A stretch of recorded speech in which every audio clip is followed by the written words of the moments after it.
Greece, Mrs. Lavington, heaven holds a place for those who pray. Hey, hey, hey, hey, hey. Hello and welcome to the 4th episode of The GOAT. So this one is looking back on the home games against Brighton and Newcastle in the FA Cup. So Brighton, obviously a 1-0 victory. It turned out to be a very sort of a very hard-fought victory, especially in the second half, where there was probably no doubt that Brighton were the better side. Seems to have had a lot of times this season when attacking the whole end has done absolutely nothing for us at all. And we've seen very little of any sort of goal-mouth action at our end of the pitch.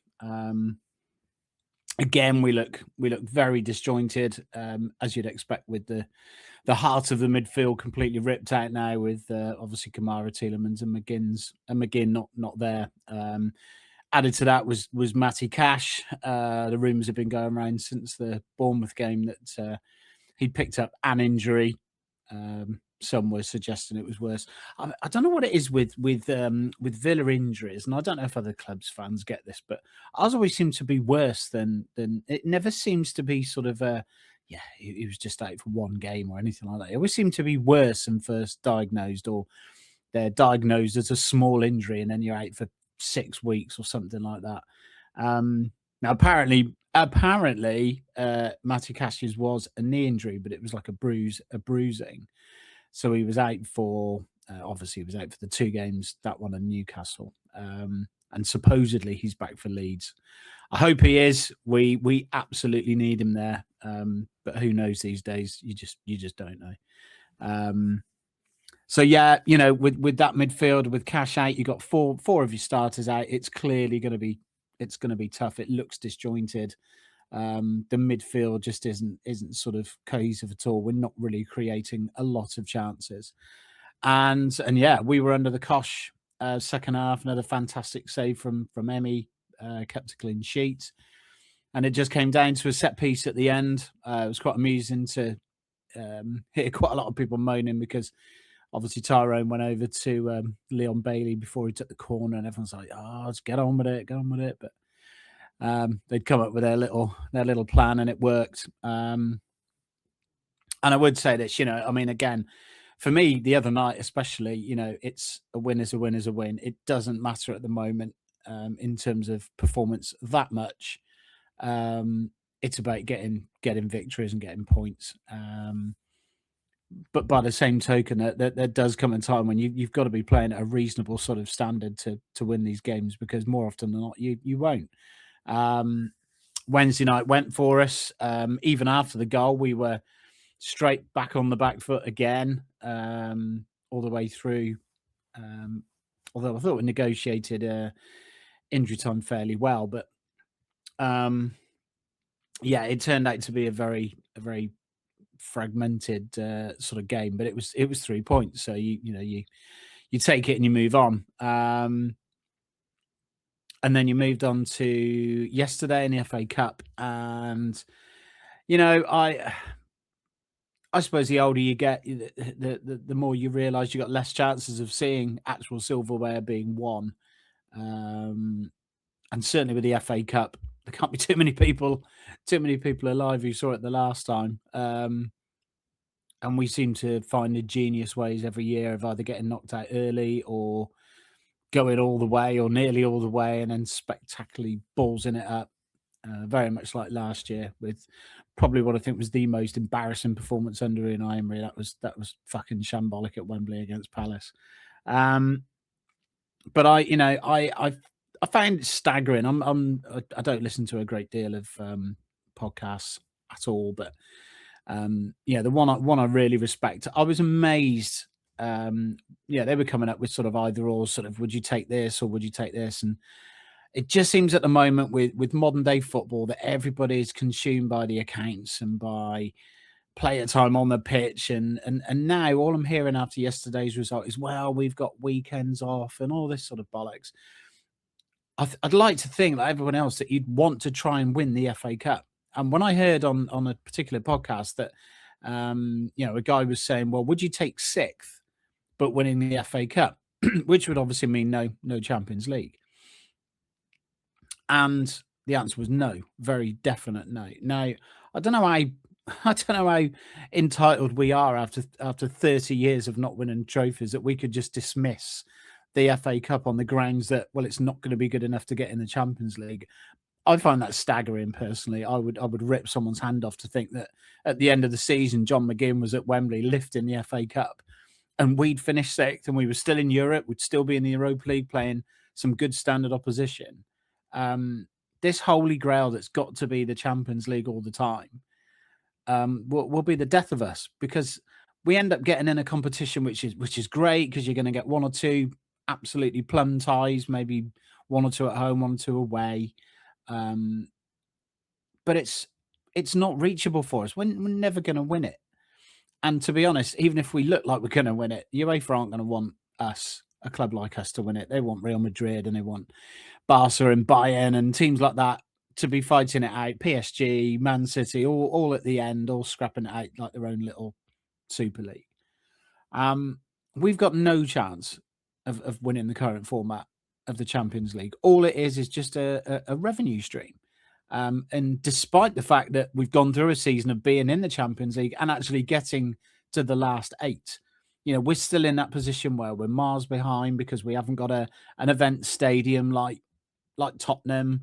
Would you rather Villa Park, a football ground that holds gigs, admittedly in the summer, but is a football ground, or do you want an event stadium like Spurs, which has got guaranteed NFL every year and has huge concerts for God knows who?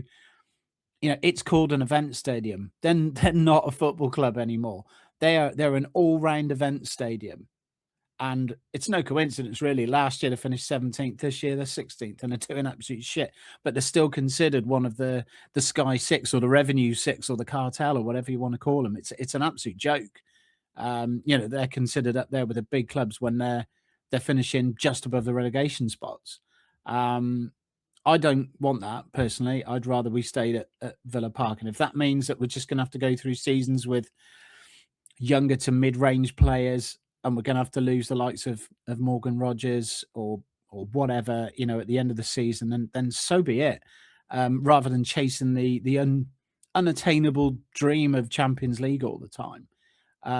The fact that you'd be willing to say no to an FA Cup after 30 years of not winning a trophy, it's fucking staggering.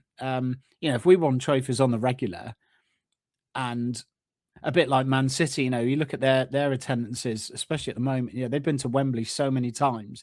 They never sell out. They don't sell out for home games in the league at the moment, let alone the cup. And they've been there so many times. It's not just boring for everybody else. It's boring for them as well. If we were in a position where even just a quarter of that, and every few years we were getting to Wembley or winning a trophy every 3 or 4 years, you could maybe understand the logic right now with the finances as they are, that the Champions League is your one and only holy grail above everything else. The fact that you're willing to give up a trophy because of the accounts and because of this and that, I just find amazing. Listening to people after yesterday's game sort of saying, well, now we've got free weekends coming up and this sort of thing. I mean, that's why you've got a squad of players. They're fucking fit athletes who are supposed to be able to cope with a game or two a week. But we're also fearful of, well, he can't play 2 games in a week. And I find it amazing. And yesterday, it's really hard to say. I mean, I thought we played okay in the first half, and while it was 11v11, I did think Newcastle were creating pretty much nothing against us, and certainly Bizzo had very, very little to do. It appeared we were going to go up a goal up at half time, and then we you see where you go from there. It was still a close game. Then he's had a complete fucking brain fart. Leon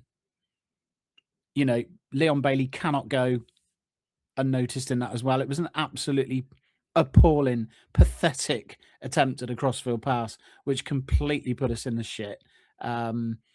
We said at the time, why didn't he just let the guy go around him? There was no guarantee he was going to score. But even if he did, the worst happens is we go in at 1-1 at half time, but we've got 11 players on the pitch. unfortunately, we've now proved that we can't play with 10 men or play against 10 men. We just can't do it. And I think with the second half that followed, and let's be honest, it was fucking awful. If Steven Gerrard had been on the side of the pitch during that second half, you'd have probably understood, because you thought, well, he's clueless, isn't he? He hasn't got anything tactically. But we've got one of the best tactical managers out there. Unai Emery is an absolute fucking magician, and what he's done with us is absolutely incredible. Which makes the second halves against certainly Brentford and then yesterday all the more hard to stomach, in that we spent the whole second half knocking the ball from side to side, backwards and sideways, and barely troubling Brentford's keeper at all against 10 men. Whereas yesterday, Newcastle just stretched us with pace and did things quickly and put us in all sorts of trouble. They seem to have so much space out on the wings where they're probably the most dangerous. And they just continually kept coming back at them. And the minute they equalised, it was a bit like the sort of playing Man United at home for so many years, where the minute they score, you just know, even if you've been in the lead for most of the game, you know what's coming. And on cue, yeah, we just start to gradually fall apart.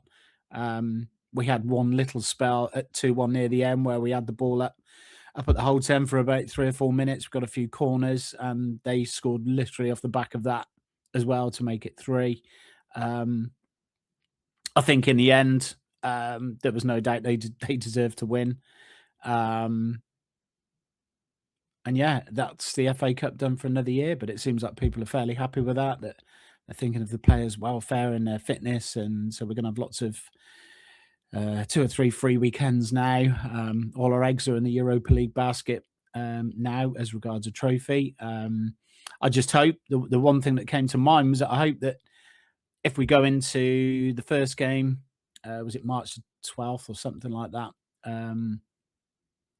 Either game, the home or the away or the home leg, I hope we've got a plan if we or they go down to 10 men, because it's going to be just as hard in Europe, and will get harder as the opposition gets tougher. I really hope we've got some sort of tactical plan, because what we've shown against Brentford, with us having the advantage, and then Newcastle with them having the advantage, is pretty scary, and we will get dealt the same hand in Europe as well. And before you know it, if anything happens, we'll be saying goodbye to that as well. There seems to be an idea that this Europa League is going to be quite easy, and it was certainly going to get to the latter stages. Anything can happen in this, and far from it. And at the end of the day, we could be playing Lille again. Now, I know they're not as strong as when we played them last time, but that would be a really, really tough game. I don't really know enough about PAOK and Celta Vigo, and I'm sure, Red Star Belgrade, in terms of the quality of their league, probably wouldn't match the Premier League. But again, a really, really difficult place to go. Imagine going down to 10 in the first half because the ref's influenced by a noisy, boisterous home crowd. How are we going to deal with that? Because it's going to be just as hard, if not harder, than playing against Brentford or playing against Newcastle. And we've shown these 2 times that we struggle in both ways doing it. And yeah, yesterday was really, really disappointing. And it's a little bit gutting when people just dismiss it and just say, well, it doesn't matter now. We're at the FA Cup. We've still got the Europa League. And because, before you know it, mid to end of March, we might be out of that too. We need at least I'm hoping by the time of the second leg, maybe by the first, but the second leg, John McGinn would be back, and that Tielemans wouldn't be too far behind him. But we're just assuming no one else is going to get injured in the meantime. I mean, we said yesterday against Newcastle that 20 minutes in, we'd already had Morgan Rogers and Tammy Abraham hobbling after challenges. The one that Rogers got looked really innocuous, that nothing had really gone on. He just fell awkwardly maybe, but he seemed to be struggling. We cannot seem to go any length of time on the pitch without someone getting hurt. And it made me wonder, yesterday, was yesterday, I don't know, a better day not to play the likes of Morgan Rogers maybe? even though it weakens you massively on the pitch.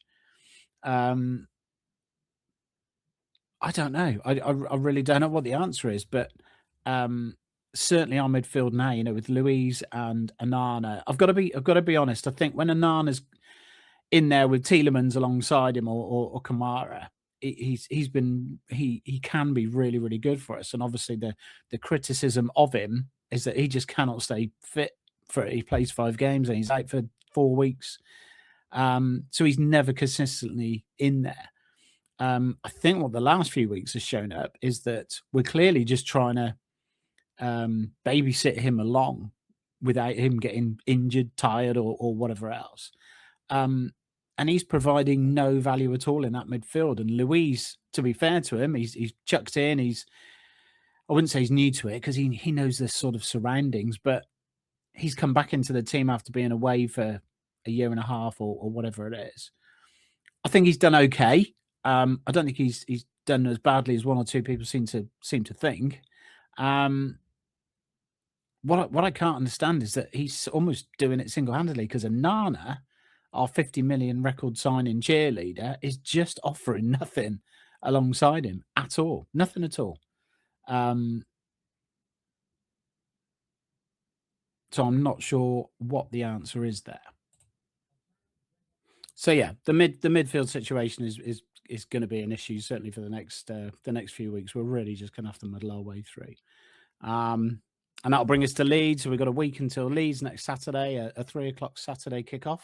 I think the majority of us have probably forgotten what they are. And again, one that we've absolutely got to look to get 3 points from and just get ourselves through into the point where at least where you get your captain back. Again, I go back yesterday for all the talk of the refereeing decisions. The one thing that was really noticeable was that Newcastle was surrounding the referee 4 or 5 players at a time, sometimes more. Whereas if a decision was going against us, there's nothing. It was actually at the point where I wasn't even sure who the captain was last night. And we just do not do it. We don't give the referee a hard time at all. We don't put him under any pressure. But yeah, Leeds next week. Got to be looking at 3 points. It's going to be a bit more of a difficult February than I envisaged. I think a lot of people thought that with the midfielders out, that Luiz and Onana would be enough to get us through. I thought Onana would probably break down and get injured well before John McGinn gets back. He already missed the one game he sort of put in the barest against Salzburg. I don't mean to rat on him because I've seen him play some really decent games in midfield for us, but he's our £50 million record signing and we need him to step up right now. And I just don't think he's doing it. But I think there's a lot of players at the moment not doing it as well. You could certainly go through a few more. And it's going to be really, really difficult. And it's going to need some real top quality man management from Unai. And I'm just hoping that all this, and with news of another fine coming in from UEFA, and I just hope it doesn't sort of discourage him too much to the point where he thinks, well, I actually can't do this with a hand tied behind my back. It's just impossible. I think the best signings for us, quite frankly, would be get a hold of Brentford and Brighton's scouting system and buy some of Man City's lawyers or of a similar type. I think that would be some of the best signings we could make. But yeah, here's hoping that cash is back certainly, and we're ready to go for Leeds at home next Saturday, and we'll see where we go from there. All the best, and up the Villa. I'm just a